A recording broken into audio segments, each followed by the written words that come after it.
حج اور عمرے کا احرام باندھیں گے، گویا کہ حج و تمتع کا، حج یا عمرہ اور اگر حقیقی بات کی جائے تو حج تمتع کا احرام باندھیں گے، اس کا مقصد کیا ہوگا؟ لبیک اللہم لبیک لبیک لا شریک لک لبیک ان الحمد والنعمت لک والملک لا شریک لک۔ حضرت عیسیٰ علیہ السلام یہاں پر اس تلبیہ کو پڑھ کر اللہ کی وحدانیت کا اعلان کریں گے، وہاں پر اس تلبیہ کو پڑھ کے اس امر کا بھی اعلان کریں گے۔ عیسیٰ جو ہے اپنے طریقے کو چلانے کے لیے نہیں آیا، بلکہ محمد کریم صلی اللہ علیہ وسلم کے طریقہ ہے کار کو چلنے کے لیے آیا ہے۔ حضرات گرامی قدر سیدنا عیسیٰ علیہ السلام کا حضور علیہ السلام کی اتباع کرنا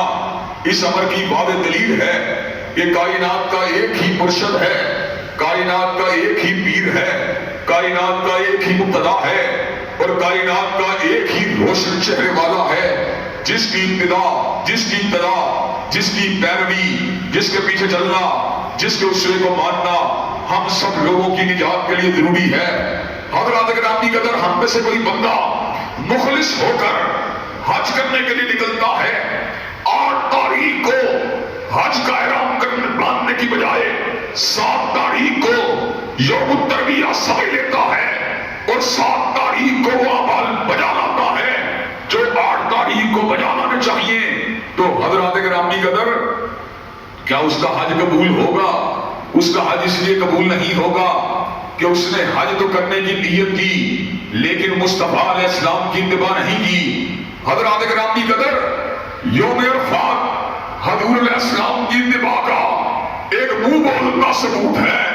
عرفات کے دن مغرب کی نماز کا وقت ہوتا ہے، سورج ڈوب رہا ہوتا ہے، وہ ڈوبتے ہوئے سورج کے ساتھ لوگ حی علی الصلاۃ اور حی علی الفلاح کی اذان کو دے کر اور اقامت کو کہہ کر میدان عرفات کے نماز کو ادا نہیں کرتے، حالانکہ ڈوبتے ہوئے سورج کے ساتھ مغرب کا وقت شروع ہو جاتا ہے، لیکن اس دن ڈوبتے ہوئے سورج کے ساتھ حاجی مزدلفہ کی طرف کوچ کر رہا ہوتا ہے، مزدلفہ کی طرف کوچ کر کے حاجی در حقیقت اس امر کا اعلان کر رہا ہوتا ہے۔ گو کے مواقیت کا تقاضا تو یہ تھا کہ ڈوبتے ہوئے سورج کے ساتھ نماز مغرب کو ادا کیا جاتا، لیکن مومن و مسلمان جو ہوتا ہے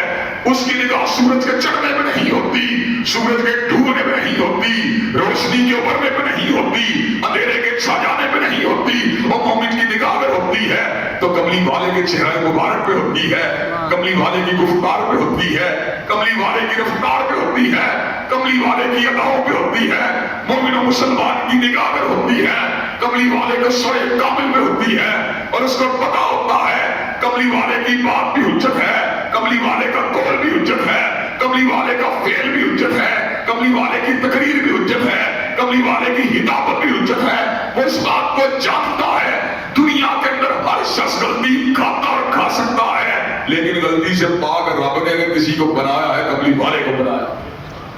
حضرات گرامی قدر وہی عمرہ کرنے والا اور وہی حج کرنے والا جب سعی کرنا شروع کرتا ہے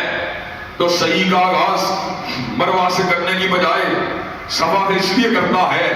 حالانکہ حاجیوں کی بڑی تعداد اور عمرہ کرنے والوں کی ایک بڑی تعداد صفا کے دروازے سے انٹر ہونے کی بجائے پچھلی طرف سے مروہ کے دروازوں سے انٹر ہو رہی ہوتی ہے۔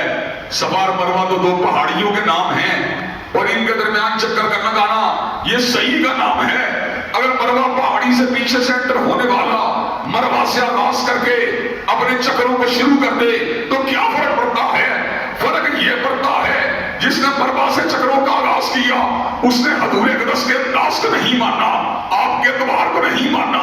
آپ کی سنت کو نہیں مانا، آپ کے کردار کو نہیں مانا، اور جس نے صفا سے چکروں کا آغاز کیا اس نے در حقیقت کملی والے کے انداز کو مانا ہے، کملی والے کی اداؤں کو مانا ہے، کملی والے کی گفتار و رفتار کو مانا ہے، اور جس نے کملی والے کی گفتار و رفتار کو مانا ہے اس کی صحیح تو عند اللہ مقبول ہے، اور جس نے اپنی منمانی کی ہے اس کی صحیح عند اللہ مقبول نہیں ہو سکتی۔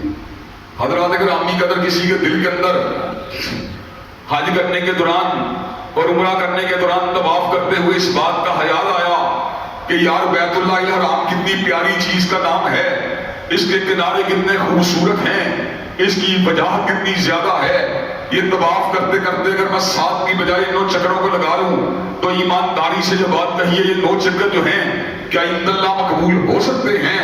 حضرات گرامی قدر، وہ کیا چیز ہے جو 7 چکروں کو اللہ کی قربت کا جو ہے ذریعہ بنا دیتی ہے، اور 9 چکروں کو عند اللہ ریجیکٹ کروا دیتی ہے؟ حالانکہ 9 چکر کاٹنے والے نے عمل زیادہ کیا ہے، اور 9 چکر کاٹنے والے نے قدم زیادہ اٹھائے ہیں، اور 9 چکر کرنے والوں نے ذکر الہی زیادہ کیا ہے. لیکن حقیقت یہ ہے 9 چکر لگانے والے نے وہ کام کیا ہے جو مصطفیٰ نے نہیں کیا. اور ان اللہ عمل کے مقبول ہونے کے لیے کام وہ ہونا چاہیے جس کے اوپر قبلی والے کی مہر موجود ہو. حضرات گرامی قدر، قبلی والے کی ادائیں یہ دین ہے، قبلی والے کی گفتار یہ دین ہے، قبلی والے کی رفتار یہ دین ہے. حضرات گرامی قدر، اسی لیے اس بات کو سمجھنا کچھ مشکل نہیں رہتا کہ ادیب لکھے تو ادب بنے، نثر نگار لکھے تو نثر بنے، شاعر لکھے تو شاعری بنے، حدیث بولے تو ہدایت بنے، مقرر بولے تو تقریر بنے، کاتب لکھے تو کتابت بنے، اداریہ نویس لکھے تو اداریہ بنے، کالم نگار لکھے تو کالم بنے. لیکن میرا نبی وہ ہے ہر لفظ شریعت بنیا، ہر لفظ شریعت بنیا. جب نبی نے زبان ہلائی، جس وقت مصطفیٰ کی زبان ہلتی ہے وہ بات شریعت بن جاتی ہے. اس لیے یہ کائنات کی وہ واحد ہستی جس کی اتباع اس کی اتباع نہیں ہے